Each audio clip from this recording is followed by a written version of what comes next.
The family of Bray Wyatt emotionally react to the Wyatt 6 debut. Roman Reigns takes a shot at Solo Sikoa, a WWE wrestler arrested, and my review of AEW Dynamite. I'm Ollie Davis, and this is Doom Time! This is the WrestleTalk news. Support WrestleTalk! Roman Reigns hasn't been seen in WWE since losing to Cody Rhodes at WrestleMania 40, but if you ask Solo Sikoa, he has been heard from, as Solo claims he's been rebuilding the Bloodline faction on his tribal chief's orders, kicking out Jimmy Uso, recruiting Tama Tonga and Tonga Loa, and terrorizing poor Paul Heyman. But now, for the first time in over 2 months, we've had an actual development from Roman himself. And it's the most 2024 move possible. He's unfollowed Solo Sikoa on Instagram, implying Reigns is unhappy with what Sikoa has been doing in his absence. Speaking of real life merging with pro wrestling, Worky McWorkface segue. Brooks Jensen is going full Brian Pillman down in NXT. Over the last month, Jensen has been criticizing WWE on social media, showing up at indie events and claiming he's been released, where his non-compete clause apparently expires this Friday. On Tuesday's episode of NXT, Jensen tried again to gatecrash the taping, entering the Performance Center through the crowd, only to be taken down by security and later arrested, where you can see Jensen being put into a police car in the background of an Eddie Thorpe interview. He then posted a video on his Twitter the following day saying how he just got out after spending the night somewhere, which is implied to be jail. He also did quite a few swear words asking, "That's how they write me off?" and then posted a photo of him watching AEW Dynamite. Jensen has also changed his Twitter name to Ben Buchanan. He's actually the son of wrestler Bull Buchanan. In the total opposite of work-shoot realism, the Wyatt 6 debut on Monday's episode of Raw killed a room full of guys. I've been meaning to talk to you about that Wyatt 6 faction. You might want to lay low for a while. While that debut might have looked like a scene from a horror movie, it was also a beautiful tribute to the late Bray Wyatt, as WWE and his brother Bo look to continue on Wyatt's vision and legacy, a tribute that another member of the Rotunda family has now commented on. Bray and Bo's sister, Mika, has posted on Instagram how she felt watching the debut on TV. Wyndham talked a lot about hurting in his character. He would describe real-life pain and scenarios as a way to kind of harden, inspire, or shape his future. He turned pain into a positive through creativity and expression. Last night, Taylor debuted for the first time as Uncle Howdy without Wyndham. This was their dream, their vision, their fairy tale to fulfill. He carried this on his back, but more importantly, in his heart. As siblings, we've always had a strong cord attachment to one another. As the lights went out in the arena and I watched from my TV, my pulse raised, my eyes welled, I felt every iota with him, while also feeling this warmth that can only be described as Wyndham. I'm so incredibly proud of Taylor. Bray was the greatest storyteller I've ever known, and as we embrace the moments of sorrow, there is a duty to uphold, to keep finding ways to express his madness and genius. In doing so, it is a testament from our family about the depth of his love, and our love for him. Wyndham, wish you were here. Love you more. Now it's time for my review of AEW Dynamite in about 5 minutes. The episode opened with us all getting the horn.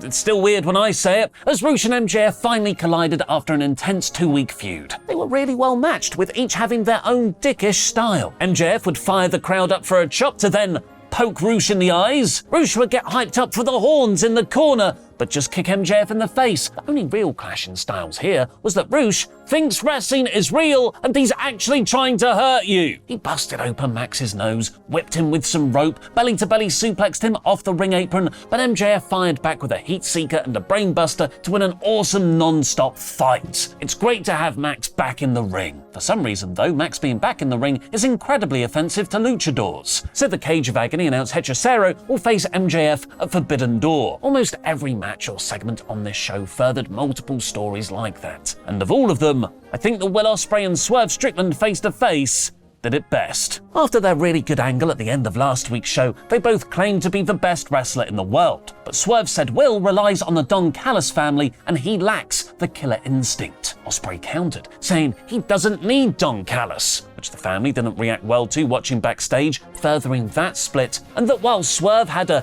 hit row, WWE reference, Will had a hit list, and he doesn't need the Tiger Driver to beat him. But I don't think Swerve is just talking about Will's reluctance to hit that move anymore. He's talking about the depraved depths Strickland will go to keep his world title, which Ospreay won't. Like when Will said, "Don't make this personal, bruv," so Swerve said hi to Will's family members, which in a different context might be a nice thing. Hi to your wife and child, but when Swerve does it, it's a little more sinister, considering only 9 months ago he broke into Hangman Page's home and cut a promo on his baby. And yes, Hangman ended up as the heel in that feud, because this is my babyface Swerve, not fighting champion. I love AEW Strickland. Nasty, violent, gonna cut promos on your kids and drink your blood, Strickland. I don't know if you can really top last week's six-man tag. Oh, okay, yeah, add a Zack Sabre Jr. to it.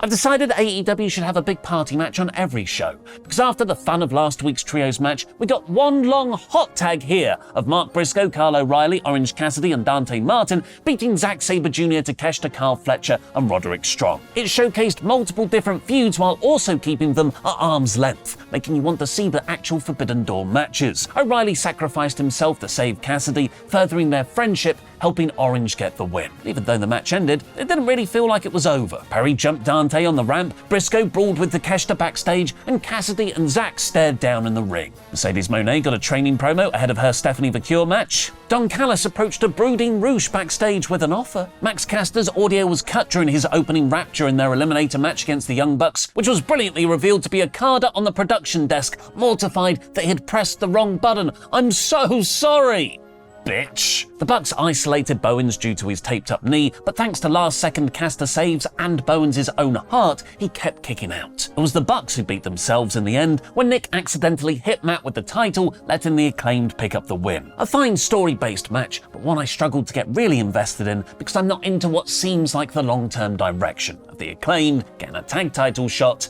and being in blood and guts. Samoa Joe, Hook and Shibata continued their Pulp Fiction-style henchman chats backstage, where Joe told Hook to be extra when they stormed in on the Premier Athletes' locker room. So Hook yelled, "Doom time," I think. Which Joe said, we gotta work on that, man. Their targets weren't there, but they'd left a note challenging Doom Time for a collision match. Mariah May was caught in the middle of the Toni Storm versus Mina Shirakawa contract signing. She said she loved them both, but Mina demanded she choose between them. Saraya interrupted, adding Anna Jay to her Outcasts faction, and ended up sending Storm crashing through a table when she dodged the running hip attack. I'm really into Saraya's work at the moment, and I genuinely don't know who wins in the first round Owen match of Saraya versus May. I sure do for Chris Statlander, she of the major women's storyline and fresh heel turn versus Nyla Rose, who hasn't had an AEW TV match since last October though. Chris won with a tombstone, and Stokely's post-match promo was interrupted by Willow Nightingale, who will face Chris in the second round if she beats Serena Deeb. Chris Jericho interrupted a private party interview, saying wrestling move names in Spanish and then translating them to camera in English. They'll have a match on Collision. Daniel Garcia got another enhancement match, building his international title shot, this time beating Rhett Titus. But also this time,